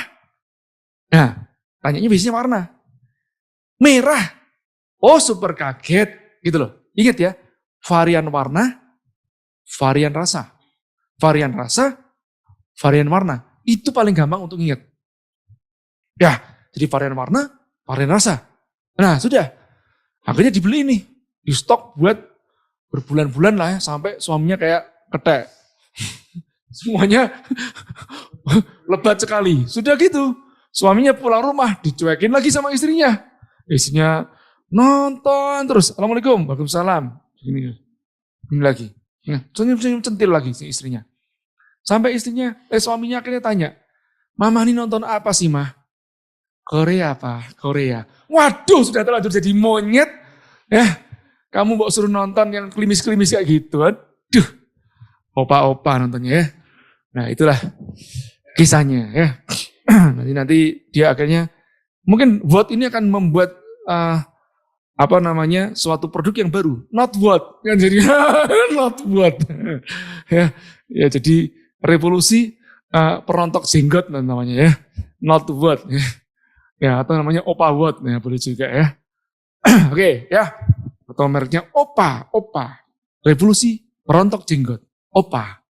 Oke ya teman-teman, nah ini singkat cerita ya, intinya suatu produk itu kalau bisa ada story-nya ya, ada ciri khasnya ya dari bentuk-bentuknya. Nah ini studi kasus yang sebenarnya sudah ada di video saya YouTube saya sekilas saja ya. Ini contoh ya studi kasusnya salah satu dari teman kita Ruli punya namanya paru pedas Manglayang. Nah pas saya lihat gini, kamu bener mau pakai produk kategorinya paru pedas, terlalu spesifik nih ya. Pas saya icipin memang enak sih, banyak micinnya. Waktu itu banyak micin, saya suruh ngurangin micin, sekarang tetap enak kok Mas Ian. Kenapa harus terlalu banyak micin ya? Nah saya icipin, oke enak ya intinya. Cuma saya tanya gini, kamu bener mau pakai paru? Nah nggak mau coba nanti kalau seandainya ada ayam bagaimana? Ada sapi bagaimana? Ya belum nyoba sih Mas Ji. Nah paru ini gampangnya tidak, bahasa NLP namanya ekologis ya, atau artinya tidak baik untuk kesehatan ya, tidak toyib, nah gitu ya. Nah karena jeruan. Nah coba kamu nggak mau nyoba ayam atau nyoba sapi gitu ya. Nah satu itu. Kedua, Manglayang itu nama suatu daerah, nggak bisa datangkan merek dagangnya. Oke, singkat cerita saya minta dia untuk nyoba ayam sama sapi, dan ternyata enak. Nah sebenarnya dapat garis merahnya. Ini sebetulnya DNA-nya itu apa? Ya, saya kalau pakai kata DNA ini pakai kata-katanya Pak Bi lah ya, istilahnya namanya DNA. Atau produk kategorinya sungguhnya itu apa? Ya, nah jadi ini namanya gongso Mas sebetulnya. Nah bumbunya itu gongso. Oh berarti sudah bisa juga dong, mau paru, mau ayam, mau sapi, gongso. Ya kan? Berarti produk kategorinya gongso aja. Nah karena mereknya Manglayang sudah cukup dikenal sama orang, diplesetin dikit. Manglayang nggak bisa datang merek dagang, jadi gongso layang. Diambil layangnya. Jadilah seperti ini. Nah gongso layang terus di slogannya adalah resep warisan yang hilang. Oke, karena ini kan kalau bicara masalah gongso kan masalah masakan lama kan begitu kan. Nah, ingat varian warna, varian rasa. Warnanya berbeda, rasanya berbeda. Begitu aja, simpelnya begitu. Ingat selalu ya. Nah, ini juga gara-gara mengubah merek dari Aromabika menjadi Ulu Nowih. Ulu Nowih itu nama daerah di Lok Sumawe. Nah ini alhamdulillah menjadi juara di di specialty coffee ya kemarin ya. Ada 2 itu yang menjadi juara. Satu Ulu Nowih, satu lagi Melaya. Melaya juga kita rebranding juga. Oke, lanjut ya. Nah ini juga merek awalnya sudah bagus. Mereknya bukan, ini Plawi Taras mereknya awalnya. Terus ini saya minta keberaniannya si Febi yang punya dari Wubi Aceh, Wubi Medan. Saya bilang, Feb, wajahmu tuh unik banget loh, Feb. Boleh nggak wajahmu dipakai buat logonya juga gitu. Maksudnya ditutup kemasannya itu kan, bagian dari logonya. Akhirnya Mas, bener loh Mas, aku nggak pede Mas, nggak apa-apa. Kamu nggak perlu pede kok. Yang penting produknya pede aja lah gitu. Ya akhirnya dia sepakat dan menjadi seperti ini setelah di rebranding ya. Oke, nah ini juga Cas Milk ya. Ini buat saya cakep. Ini yang mendesain namanya Mas Daru Redono, teman-teman bisa langsung ke tempatnya beliau juga bisa. Ya cuman kembali lagi ini ada proses, ini bukan hanya desain tapi rebranding, ada proses yang harus dilalui duluan, ada wawancara yang harus dilaluin untuk membuat seperti ini. Ya ini contohnya Fit Skin, ada 2 varian, ternyata yang varian Brotowali itu yang untuk cowok, yang cewek itu yang temulawak. Nah ini gambarnya kasih siluet cewek sama cowok, warnanya dibedain, ingat varian rasa, varian warna. Nah Sabin ini artinya kan sebenarnya padi ya, tapi kok di logo yang awalnya nggak ada kelihatan padinya, ya dibuatin yang lebih cakep lah gitu loh. Itu fashion. Nah jadi proses pembuatan merek atau rebranding ini tidak mudah ya, teman-teman. Contohnya kayak Bitata, ya ini dari Aceh ya, ini panjang banget ya. Saya begitu ngicipin ini enak, saya mau all out bantuin. Kalau nggak enak ngapain gitu kan. Jangan nanti tai kucing dikampanyekan sebagai coklat gitu kan. Nah, jadi terjadi nih proses redesign. Ya, proses redesainnya setelah merek Jejuku ini diambil dari keju. Ya, kejuku, Jejuku, karena ini kan snacknya kebanyakan yang makan anak-anak muda yang suka Korea-Koreaan. Jadi sebut Jejuku biar kelihatan kayak keopaan lah gitu ya. Keopaan ya. Nah, jadi prosesnya redesign seperti ini nih. Ya, intinya juga kita harus riset dulu gak kalau ini dipajang di tempatnya estalase yang seproduk kategori, snack misalkan, apakah akan dicomot duluan? Kemungkinan tidak kalau yang awal. Nah, terus sampai saya akhirnya minta, Mas, coba dibuat lebih datar, plain Mas. Warnanya dibuat lebih sederhana. Soalnya aku melihat warna kebanyakan di sana itu sudah kuning, hijau, merah. Yang malah nggak ada itu warna putih Mas. Saya bilang gitu, coba dibuat broken white aja, sama tulisannya jangan pakai warna-warni, buat hitam. Akhirnya jadilah yang finalnya seperti ini. Ya, nah ini contohnya ya teman-teman. Dan apakah ini menjadi naik omsetnya? Saya kok yakin banget iya. Ya, yakin banget ya. Soalnya udah beberapa dari teman-teman tuh yang produknya di rebranding itu omsetnya bisa naik 2 kali lipat tanpa mengubah apa yang lain-lainnya. Ya, itu cuman dipajang dengan rebranding yang baru, repackaging yang baru sudah naikkan omset. Ya, oke. Tapi tanggung jawab sebelumnya produknya harus berkualitas duluan. Nah, selanjutnya nanti kita bicara masalah distribusi sama promosi ya, atau menyiapkan produk untuk siap dipasarkan. Nah, jadi bagaimana yang ke-5 sama 6 membuat produk siap dipasarkan. Oke. Nah, ini contohnya gini ya. Ini biasanya sering terjadi kalau di tempatnya teman-teman UKM, terutama yang binaan-binaan pemerintah. Itu biasanya pemerintah ini kan ada namanya project-project showcase lah ya. Istilahnya untuk show gitu kan ya, membawa UKM, peduli UKM. Tapi kadang-kadang tidak benar-benar tepat sasaran. Ya, salah satu contohnya membawa UKM yang tidak siap itu datang ke tempatnya, misalnya pameran ke luar negeri. Lah gitu, pas pameran luar negeri produknya apa? Makanan. Masalahnya makanannya, wah begitu diicipin di sana, wah this is Magnus, di New York sebelah mana cabangnya ya? Kan gitu kan? Nah terus dia bilang nggak ada gitu, nggak bisa, nggak ada kan ya, nggak ada bisa dipaketin via DHL, ongkos kirimnya 1 JT aja kan gitu kan per kilogram. Wah, what? Nah, what lagi nanti kan? Itulah teman-teman ya. Jadi seringkali kita terlalu too early untuk ikut-ikut pameran atau aktivasi brand istilahnya juga iya, tapi distribusinya nggak disiapin. Nah, ini fundamental sekali ya. Jadi pemasaran tanpa distribusi itu justru menciptakan celah bagi kompetitor untuk masuk begitu kan, karena demand-nya tercipta. Ataupun juga produknya masih regional, endorse-nya nasional. Ya. Jadi jangan larinya ke nasional duluan ya. Regional aja. Bahkan pas saya ngomong ya sama salah satu alumni kita yang jualan cuma roti bakar doang, terus kemudian saya bilang pakai brosur aja. Hah? Brosur masih kepake Mas ya? Lah kamu jualannya kan regional dan radius 5-10 km di situ. Ya kan? Bukan sebandung toh. Masa apalagi saya di kota baru mau datang ke tempatnya di Pati Ukur cuman untuk makan roti bakar gitu loh. Itu ya jarang-jarang banget kan begitu ya.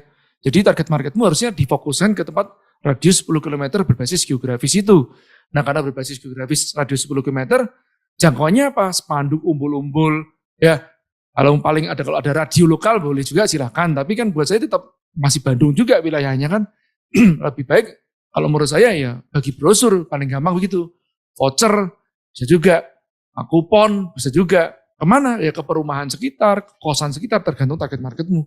Ya, perkantoran bisa juga. Oke, ya jadi tentu aja gitu kan. Nanti pas produknya pameran gitu kan, terus orang mau pesen, jangankan tadi yang ongkos kirim 1 juta ke tempat luar negeri ya. Nah, ke tempat ini saja yang namanya luar kota ya 41 km juga 41.000 per kilo juga udah mikir. Ongkos kirim menjadi barrier juga, dan ini juga nanti alasan kenapa saya mengatakan hati-hati pemilihan saluran distribusi terutama menggunakan sistem reseller. Reseller itu orang ngomong sekarang distributor itu ya reseller juga lah podo wae. Sekarang banyak yang ngomong seperti gitu. Oke ya. Nah, ini makanya saya mengatakan bahwa 99% UKM Indonesia itu tidak memahami distribusi juga secara paripurna. Mayoritas hanya menggunakan sistem reseller saja. Demi mempelancar cash flow alias apa? Udahlah yang penting mindahin, dibeli sama dia cash, dibeli cash. Itu tidak selesai masalah. Bisa jadi malah tambah masalah kalau produknya terutama produk yang gampang expired. Ya kenapa? Pas nanti nggak laku-laku, sudah mendekati masa expirednya, bisa jadi mungkin dijual pada saat sudah expired, atau dibanting harga di marketplace kemudian. Ya, termasuk kalau yang produknya tidak expired pun, udah fashionnya sudah lewat, ya itu mungkin dibanting lagi ke marketplace, hancur tuh namanya brand Anda. Makanya sangat berhati-hati berbicara masalah distribusi. Nah, ya ini yang sering terjadi itu yang disebut namanya non-territory distribusi, ya. Dari distribusi, distributor non-territory. Ini saya ambil contoh nih ya, ini dulu di Seika Hijab, tapi sekarang nggak seperti ini lagi, ya sudah diperbaiki. Ya insya Allah nanti juga akan membangun konsep omnichannel kan ya, atau O2O. Nah, jadi ini contoh ya dari pabrik ya, dikirimkan ke tempatnya daerah-daerah menggunakan sistem dulu nih, distributor, sub-distributor, agen, sub-agen, reseller, ya kan gitu ya.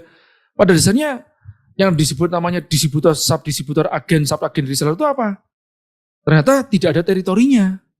Nah ini hanya berdasarkan quantity ordernya. Kalau ordernya sekian juta, nah dia diskonnya mungkin diskon distributor. Nah, habis itu nanti kalau di bawahnya sub-distributor 30%, di bawahnya agen, di bawahnya sub-agen. Jadi namanya agen distributor ini apa sih? Hanya istilah doang untuk diskon gitu. Ternyata begitu. Wah sayang banget kan begitu kan. Nah, masalahnya di mana Mas Ci? Kan biasanya tanya begitu. Bukannya sekarang zamannya online, harusnya bisa dikirimkan kemana-mana saja, ya kan? Nah ini yang lucunya juga, pas beli di toko online-nya juga begitu juga kan. Beli toko online nanti bisa dengan harga retail. Nah bisa juga nanti dari prinsipal akan bersaing dengan distributor, atau kalau nggak bersaing, si para distributor dan yang lainnya ini kayak menunggu jatah preman. Ya untuk dipromosikan sama kita, kapan promosinya. Nah seolah-olah kayak mereka ini udah nyimpan stok buat menunggu dipasarkan. Oke, lanjut ya. Nah jadi kejadiannya akan jadi seperti gini nih, contoh kasus ya. Ini sudah lewat tentu aja, sudah tidak terjadi lagi dengan Seika. Sekarang Seika sudah bertumbuh, mengubah cara-caranya. Nah tadinya dari Tasikmalaya ya dikirimkan ke Malang nih. Ini kalau misalkan per kiloan lah ya, katakanlah itu reseller kah, yang cuma order berapa kan dia tidak bisa dikirimkan besar pakai tracking. Nah mungkin pengirimnya per kilo. Per kilogramnya 25.000 rupiah per kilogram. Nah yang order di daerah Bogor. Jadi dari Tasik ke Malang ke Bogor lagi. Sobat Mas Ji, kan begitu ya. Biasanya tanya begitu. Ya, gimana Mas Ji? Masalahnya di mana gitu loh. Masalahnya adalah ya, nah, biasanya kan ngelesnya begini, tapi kan yang bayar ongkir kan pembeli Mas Ji. Iya, pemborosan ongkir itu sebenarnya bisa dialokasikan untuk bonus penjualan atau alokasi dana promosi yang lainnya. Dan tidak rawan inflasi. Kenapa saya mengatakan rawan inflasi? Karena pas begitu ongkos kirimnya naik, seperti sekarang BBM naik, itu enggak menjadi masalah di situ. Harusnya kan makanya per teritori. Ya dikirimkan tracking, bagian besar-besaran yang ongkos kirimnya murah, di suatu daerah, dan disitulah nanti didistribusikan radius mungkin 100 km dari situ maksimum. Kalau untuk fashion, kalau untuk produk fast moving consumer good, mungkin kerapatannya lebih rapat lagi. Mungkin radius per 2 km, 5 km pendistribusiannya atau titik distribusinya harus kerapatannya seperti itu. Ya, oke. Nah, kenapa itu semuanya bisa terjadi? Ya karena ya itu. Ini mungkin lahirnya mastah-mastah gitu ya. Ya tapi Om Hari gak seperti itu ya. Om Hari ya yang berbeda nih ya. Dia sangat sadar masalah brand seperti apa. Nah tapi para mastah-mastah atau anak-anak imers itu biasanya kan konsep memasarkan sesaat gitu kan. Digenjot traffic, jadi pembeli itu non-teritori dan tidak memikirkan distribusi teritori. Nah yang terjadi begitu. Lompat sana lompat sini. Begitu pas BBM pada naik, ongkos kirim mulai dinaikkan, kelimpungan tuh. Database mereka tidak berbasis geografis. Database-nya berbasis psikografis gitu kan ya. atau non-teritori. Nah, ini yang terjadi seperti itu. Jadi ingat ya, omset bukan cerminan kestabilan bisnis. Jadi seringkali digenjot iklan naik, turun lagi, genjot iklan naik, turun lagi, genjot iklan naik, turun lagi. Nah, bisa jadi itu adalah bom waktu yang siap meledak nantinya. Dan capek. Ya. Nah, sekarang kita masuk distribusi. Apa sih inti dari distribusi? Distribusi itu mendekatkan produk ke tempat konsumen kita. Ya, dengan batas ambang. Batas ambang orang itu mau menunggu produk kita, kan gitu loh.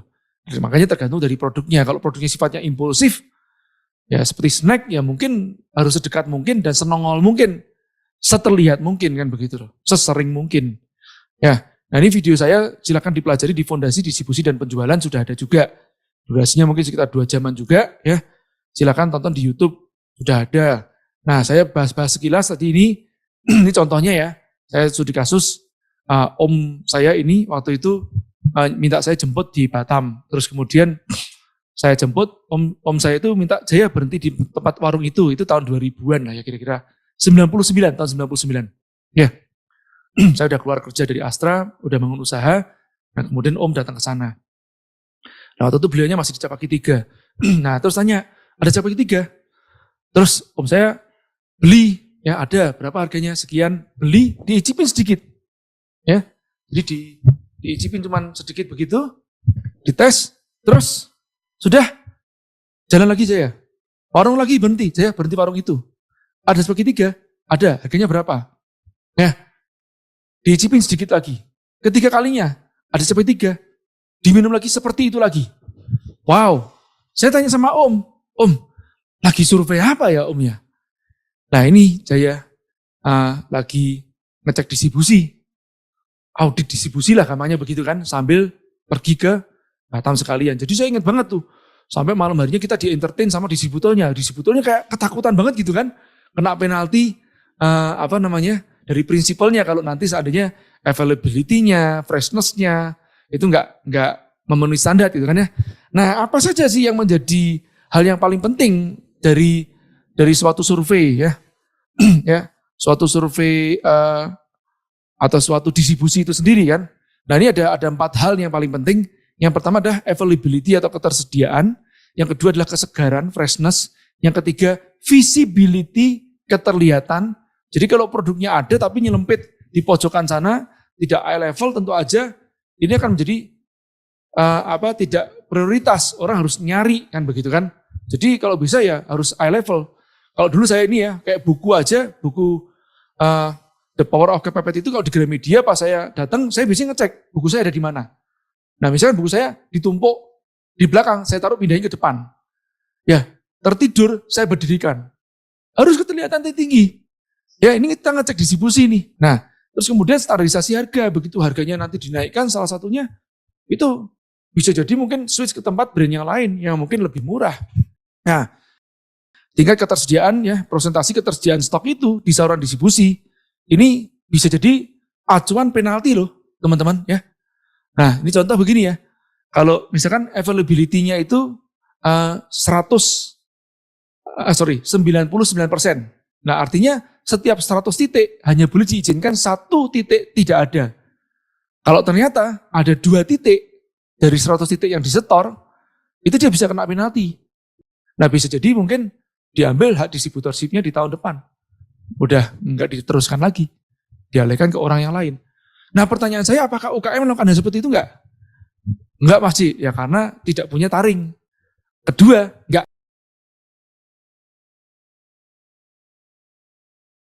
Nah jadi ini bisa kena penalti harusnya.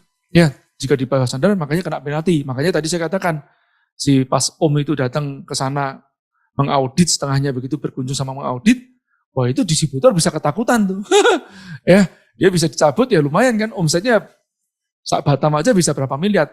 Ya. Nah, kenapa availability sangat penting sekali? Yaitu ketidaktersediaan stok itu menjadi celah bagi kompetitor untuk masuk. Sekelas yang namanya Sampurna, ya Sampurna ini aja, itu rokok itu orang yang setia. Itu aja surveinya, ini surveinya si Sampurna. Itu kalau tanya ada email, 1 toko nggak ada. 2 toko nggak ada, warung ketiga tidak ada, dia tanya adanya apa. Bisa switching loh. Apalagi kalau cuma sekedar makanan, snack gitu loh. Orang nggak mau nungguin. Mikir nih, teman-teman harus tahu ya. Itu availability jangan dipikirin cuma hanya masalah ada di stoknya atau tidak ada stoknya di pasaran, tidak. Nunggu inden pun juga itu jadi permasalahan. Pre-order itu bisa jadi permasalahan. Untuk awal teaser is okay. Gentayangan awal it's okay. Tapi long termnya nggak bisa seperti itu. Anda harus availability-nya harus siap gitu loh. Ya, kalau enggak jadi celah bagi kompetitor buat masuk. Ya, jadi syarat jadi distributor itu apa? Enggak sembarangan, punya pengalaman distribusi. Jadi yang pertama syarat jadi distributor ya punya pengalaman jadi distribusi. Terus punya titik distribusi yang sesuai target. Artinya nanti dia akan ditanya, Anda punya berapa titik distribusi? Oh, saya punya 1.500 titik distribusi Jawa Barat. Oke, boleh jelasin? Ya ada sekitar 100 skala hypermarket misalnya begitu. Terus habis itu ada sekitar mungkin 1.000 retail chain modern trade ya, seperti Alfamart, Indomaret ya. Terus habis itu general trade-nya ada berapa dan seterusnya ya. Dan ini ada nyetor gitu kan. Udah berapa ribu nih, udah misalnya 3.000 titik distribusi ya, 3.000 disetor titik distribusinya. Gampangnya begitu loh. Atau dijanjikan di mana saja kan. Ya, di state gitu kan. Itu syarat jadi distributor. Nah, makanya saya tanya, kira-kira UKM itu melakukan ini enggak? Saya berani jamin 99% tidak melakukan ini. Terus juga punya dana untuk stok tadi itu. Artinya harus deposit dulu aja di distributor kan. Meskipun nanti bayarnya bisa mundur atau katakanlah nanti kita kasih dia itu 30 hari, tapi dananya sudah harus punya. Ya artinya ya tadi itu yang saya katakan bank guarantee-nya sudah ada duluan bahwa dia punya duit. Bukan kita minjemin produk sama mereka gitu kan ya. Nah, punya armada distribusi. Ya kan? Nah, kemudian sanggup memenuhi target ketersediaan stok. Dan tadi yang pertama adalah kredibilitas yang baik. Ya. Nah, sanggup memenuhi target ketersediaan stok tadi itu kalau 99%, ya setiap 100 hanya boleh ada satu yang tidak ada atau kosong.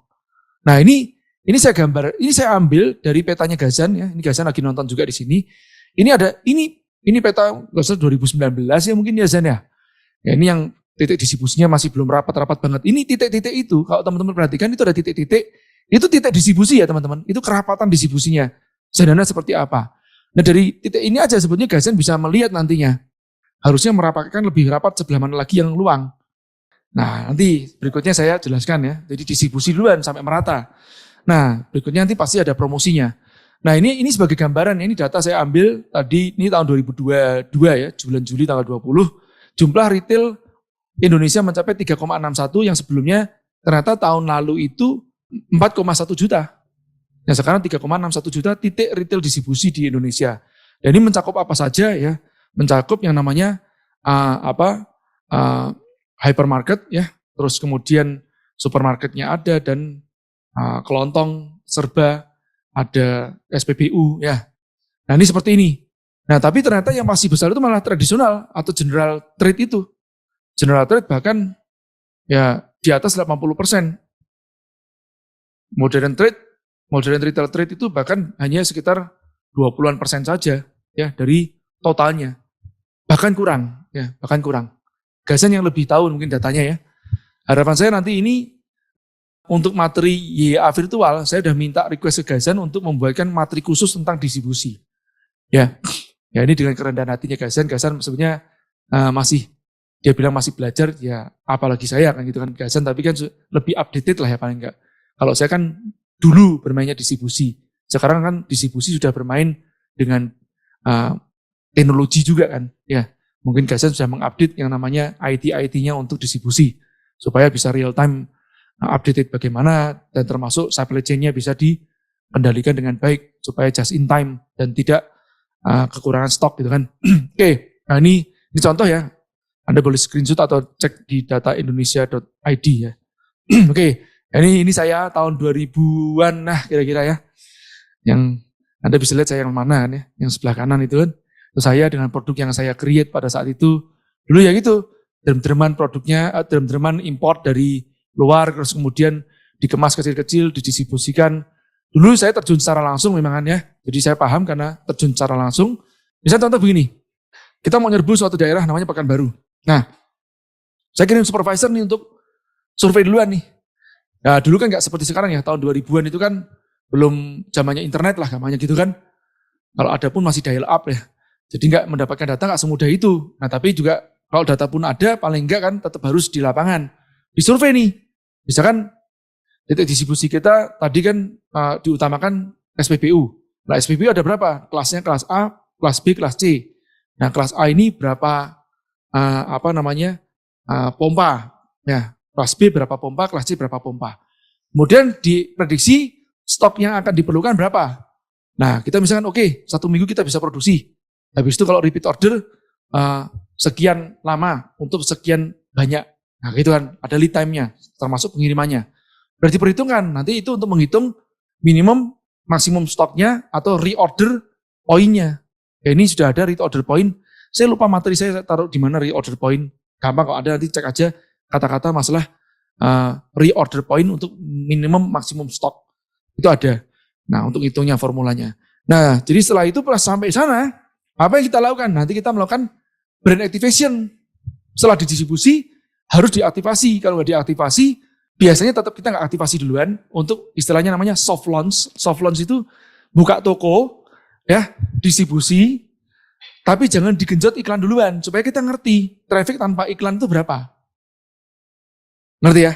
Dan ngecek juga ketertarikan terhadap retail outlet, desain outlet kita, titik distribusi kita, kemasan kita itu seberapa.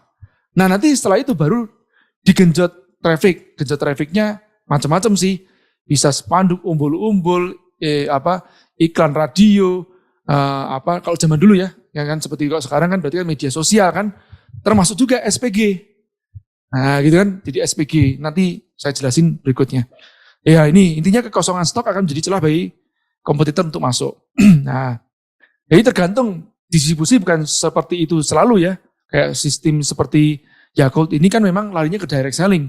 Bahkan armada direct sellingnya 8.000 orang, sementara pekerja pabriknya baru 5.000 orang. Nah, dan memang ini cocok untuk yang berbasis geografis. Ya, artinya punya persamaan geografis target marketnya. Ya, seperti Yakult ya. Jadi orang yang target marketnya punya persamaan demografis biasanya tinggal di geografis yang serupa. Misalkan kayak yang penghasilannya sekian, itu dia akan tinggal di tipe rumah yang serupa, kan gitu. Nah, ini di Korea pun saat terakhir 2020 pas saya pulang dari Korea terakhir pada saat corona itu juga masih seperti ini, pakai armada motor listriknya. Ya, oke. Lanjut ya. Nah, ingat juga semakin banyak titik distribusi yang terlihat, itu semakin menjadi branding kita. Ya, ini teman-teman harus tahu ya. Ya, branding adalah keterlihatan adalah branding. Ya, jadi semakin sering terlihat, semakin kuat brandnya. Nah, titik distribusi seperti apa yang cocok bagi produk Anda? Nah, ini Anda harus sesuaikan dengan kondisi Anda, target produk Anda, behavior customer dalam mendapatkan suatu produk dan kantong Anda. Ya, Anda misalnya gini, saya mau masuk ke tempatnya semua Alfamart, Indomaret. Ya, katakanlah 10.000 titik distribusi. Ya tinggal Anda kalikan. Ya, perkaliannya kan simpel kan. Ya misalnya gini, Anda targetkan, itu kemarin ada pas di Kopdar Akbar kita kan kedatangan tamu yang pemain-pemain retail offline kan. Jadi misalkan per 2 hari laku 1, ya 1 per 2 hari. Nah artinya kalau dikalikan 30 hari, dalam 30 hari kan, ini kan sama dengan 15. Ya kan? 15 pieces saja. Nah, tapi kan dikalikan 10.000 pieces. 10.000 outlet. Ya kan? Nah, artinya apa? 150.000 pieces per bulan. Nah, apakah Anda siap? Atau kalau dibagi 30 hari, ya, jadi berapa? 5.000 per hari. Betul ya? Ya, per hari. Apakah Anda kapasitas produksinya bisa 5.000 per hari? Nah, bisa Mas. Duitnya nggak bisa Mas. Kenapa? Karena 150.000 pieces per bulan ini, kan bayarnya berapa?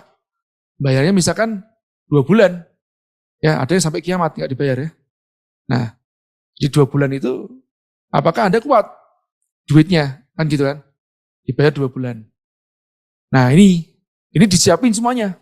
Ya, makanya kita ini di Yopisi sendiri sedang membangun ekosistem, ya, termasuk apa? Permodalan, supaya teman-teman nanti ini bisa dimodalin pakai dana talangan stok lah gitu loh. Itu bisa, ya, oleh baik itu perbankan ataupun fintech syariah nantinya. Oke, lanjut ya. Kemudian yang selanjutnya adalah promosi. Apa itu promosi? Attract people to find your product, gitu kan? Menarik. Promosi itu gampangnya pull, kalau selling itu push, gitu ya. Nah, orang bilang promosi, bilang marketing, terserah lah ya, nama istilahnya, saya nggak mau, tergantung dari istilah, yang penting ada ngerti. Intinya ada paham. Menarik konsumen untuk mencari produk Anda itu bagaimana, ya kan? Nah, ini contoh aja. Rekam aja. Sabar bang. Rekam aja biar viral, rekam. Orang cuma mau nanya Biar jangan. tahu orang kelakuan attitude-nya kayak gini nih artis Abang, nih. abang dehidrasi bang, minum dulu hidrokoko bang. Biar Minum, nggak minum. marah-marah, Bang. Apaan sih lu? Ih, kenapa sih orang cuma nanya jalan, emosi kali abang nih. Lu ya jalan tapi gak kayak gini juga dong. Jalan-jalan. Apaan lu? Bang, masih lama nggak bang? Sabar, ini susah. Sabar bang, minum hidrokoko dulu biar nggak dehidrasi. Bapak kau dehidrasi. Ini contoh-contoh iklan ya. Ini contoh-contoh iklan juga. Iklan bisa dalam bentuk macam-macam.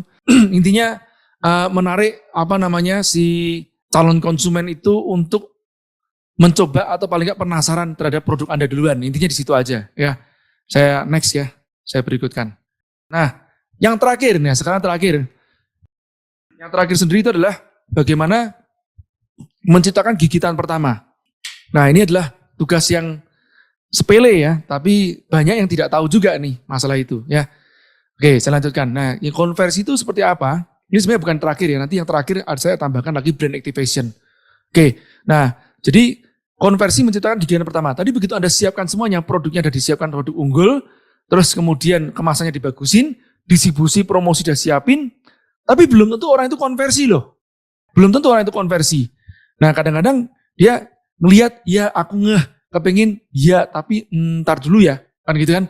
Nah, inilah konversi itu ada ilmunya lagi. Oke. Nah, contohnya begini, Anda nanti masang di titik distribusi Anda itu, Anda cari yang terbaik dalam artian yang kira-kira kalau Anda punya 100 titik distribusi, itu kemungkinan ya, misalkan cari 10-nya yang terbaik. Nah, 10 itu dipasangin SPG. 10 yang terbaik dalam artian rame, orangnya mampu beli, mau beli. Nah, konversinya kemungkinan besar kan tinggi di situ, itu dipasangin SPG untuk menawarkan. Ya, saya sarankan sih Anda terjun langsung. Jadi, kalau saya bilang SPG ini Anda harus mulai duluan gitu loh. Saya juga mulai seperti itu menjadi SPG duluan. Oke, lanjut. Nah, yang kedua nih contoh konversi tidak harus dalam bentuk Anda jualan. Anda bisa dalam bentuk sampel yang kecil-kecil nih. Ini contoh nih ya. Ini pengalaman saya sendiri pada saat saya SD dulu. Anda mungkin belum lahir ya. Itu saya didatengin, jadi sekolah saya SD saya didatengin oleh mobil hijau. Jadi gara-gara si mobil hijau Milo ini ya, itu saya pulang jadi dan satu cup kecil aja ya, ngicipin gitu. Sejak saat itu saya memutuskan tidak minum yang lain kecuali yang hijau. Keren ya, Milo tadi itu dia keren buat saya untuk dia bisa konversi dengan suatu small sample saja. Oke, saya lanjutkan. Dan ini sampai sekarang ternyata masih talk track dilakukan oleh Milo. Sampai sekarang. Nah, contoh yang kedua, pada saat saya perjalanan ke Aceh ya waktu itu, ke tempat teman-teman Bubi Aceh. Ini di ketinggian 29.000 kaki, perjalanan dari Jakarta Aceh 3 jam. Wah, itu yang namanya bosen, lapar, luar biasa. Ada si pramugari-pramugari ngantar makanan. Di makanan itu ada satu snack. Yang snack ini mungkin saya secara tidak sadar saya pernah melihat pas lewat di supermarket, di rak-raknya. Tapi saya tidak memikirkan untuk beli. Nah, tapi di ketinggian 29.000 kaki, bosen, saya nyoba nih. Ya kan? Apalagi gratis kan. Nah gratis, saya buka, saya makan sambil ngopi nih. Nah pas nyicip, lah kok enak. Saya mencet nih, ya, ting tong, mencet kan, Mbak, saya bilang sama pramugarinya, ini enak loh Mbak, saya bilang begitu. Bapak mau lagi, bolehkah? Saya bilang gitu kan, dikasih juga. Loh, kok pemurah banget nih, saya pikir udah mahal nih. Nah, Ternyata tidak seberapa mahal kan. Nah setelah itu saya turun mendarat, langsung saya cari, ya bungkusnya saya simpan, saya bilang sama tim saya, cariin snack ini. Ini saya nggak dibayar ya, saya nggak dibayar, karena kan kalau studi kasus pemasaran ya harus nyebut merek kan. Nah mereknya Trix nih, sebelum ada gambarnya Kaisang nih ya, sebelum ada gambarnya Kaisang saya udah makan ini ya, pas rasanya ya ini yang bulgogi nih, enak. Ya sekarang sudah saya kurangin karena banyak micin. Oke lanjut ya. Nah jadi intinya apakah saya konversi? Saya konversi, repeat, saya beli. Oke saya lanjutkan. Nah contoh yang lain, Anda yang di Jawa Timur, Anda mungkin pernah atau sering melihat yang namanya Dia Bakery. Ini salah satu alumni IKEM kita juga, ya putra putrinya juga alumni YA, ya Mami Dea. Nah ini mungkin Anda sering melihat, tapi mungkin Anda tidak terpikir untuk mencoba atau membeli. Sampai mungkin suatu saat Anda datang ke tempat seminar saya atau datang ke Kopdar Akbar kemarin, Mami Dea ngirimkan gratis ya untuk disantap kepada teman-teman. Di hari pertama dikirimin itu. Berapa? 500-an box itu ya, dikirimin lebih itu kan ya. Nah ditaruh begitu. Tapi teman-teman ingat ya, pada saat ada free sample itu yang paling penting itu harus kemasannya juga harus disiapin duluan. Banyak dari teman-teman itu yang free sample, tapi yang ngerti ini produknya siapa. Ya, dipakai sebagai misalkan cemilannya meeting room, suatu training atau apa. Tapi yang ngerti ini punya siapa gitu kan ya. Nah jangan sampai seperti itu. Harus ada namanya selalu CTA atau call to action-nya kalau mau order itu kemana. Oke, saya ambil contoh lagi ya. Kalau ini produk memang saya yang mendesain. Nah, apa yang kita lakukan? Kita buatin sampel, kemasan sampel. Nah, ini kemasan sampelnya ya. Kita buatkan yang isi per 12 pieces. 12 pieces itu bisa dipakai kalau satu hari 2 kali minum, 1 kali minum 2, berarti kan 4 kan. 4 kali 3 hari, 12 pieces. Enggak seberapa mahal. Dengan kemasan seperti ini, kita buatin ini. Itu jadi kita repackaging untuk kemasan yang sampel. Nah kita bagikan kemana? Event-event yang 3 hari. Karena selama 3 hari minum ini aja, insya Allah bisa terasa khasiatnya. Dan kita bagikan melalui entrepreneur camp, kita bagikan kemarin pada saat Kopdar Akbar. Jadi setiap IKEM biasanya dapat ini, apalagi teman-teman tidurnya sampai malam-malam, bahkan sampai pagi. Nah merasa badannya tetap fit, pulangnya biasanya pada order gitu. Ya alhamdulillah ini repeat ordernya cukup gede. Jadi ini yang paling penting teman-teman. Riset produk itu harus mumpuni. Kalau teman-teman ya tidak mau riset produk, buru-buru langsung genjot traffic, itu fundamentalnya nggak kuat. Ya, nah kebanyakan UKM kalahnya cuma di situ, di riset produknya duluan. Nah ini kalau kita lakukan di riset produknya lebih dikuatin sehingga pada saat kita launching enak teman-teman. Enggak secara organik pun juga itu dia bergulir. Nah apalagi di genjot traffic, bola saljunya lebih cepat gitu aja. Oke, sekarang bicara masalah terakhir nih, brand activation. Brand activation ini yang UKM ya tadi itu hampir mungkin tidak mengenal yang namanya brand activation itu apa. Ini intinya adalah pengaktifasian panca indera. Nah, panca indera plus dengan emosionalnya. Inilah yang tidak bisa digantikan secara virtual atau online. Oke, baik. Sekarang contohnya brand activation seperti apa sih ya? Nah, ini contohnya yang saya ambil dari tempatnya brandnya Rosimar Ramadi ya. Nah, ini contoh ya. Ini contohnya ya, kalau Anda misalkan datang ke tempatnya suatu event fashion show, Anda kan sesekali cuma coba aja. Anda kan merasakan suatu perasaan yang berbeda karena mungkin ada background musiknya, ya, terus peragaan busananya, ya, bisa langsung lihat di panggungnya, suasana atau nuansanya itu berbeda. Nah ini sebenarnya brand activation, ini pengaktifasian panca indera plus dengan emosionalnya. Nah, apapun bentuknya, Anda biasanya pulang dari sini akan langsung, wow, istriku pakai yang ini dong, gitu. Ya, nah ini yang sebenarnya brand activation. Tidak bisa disamakan dengan yang namanya Anda cuma instalasi jualan pameran doang, nggak bisa. Oke.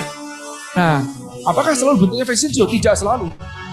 Ya, tidak selalu juga. Mungkin bisa disisipin drama juga bisa juga. Ya, atau mungkin film.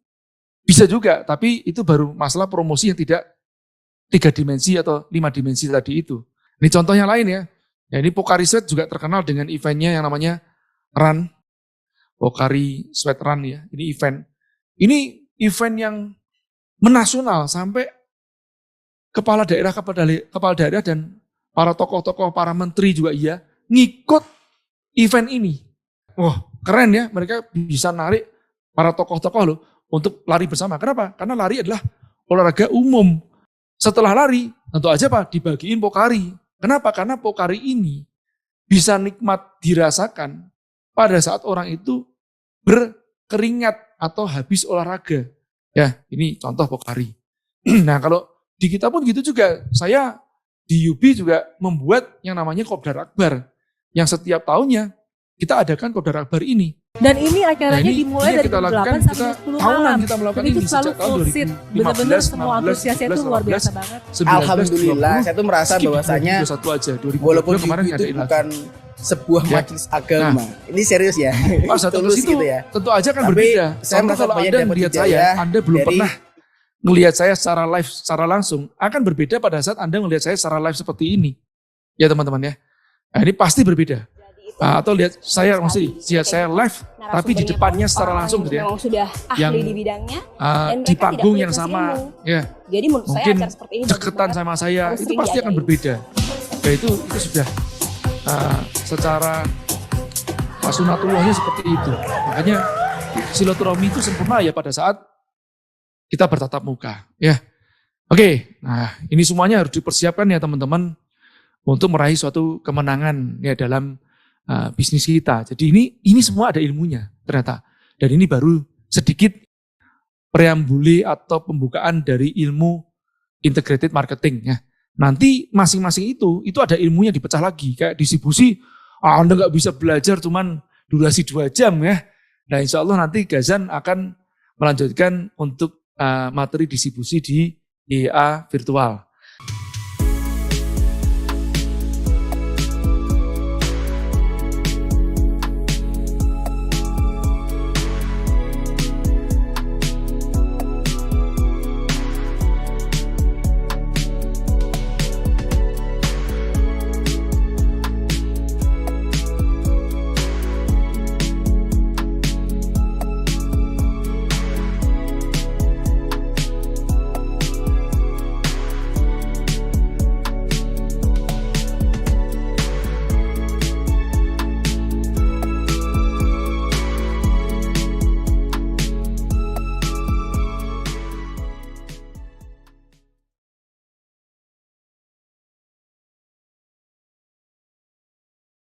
Baik, dari saya sekian dulu. Ada satu PR sepulang seminar atau setelah seminar.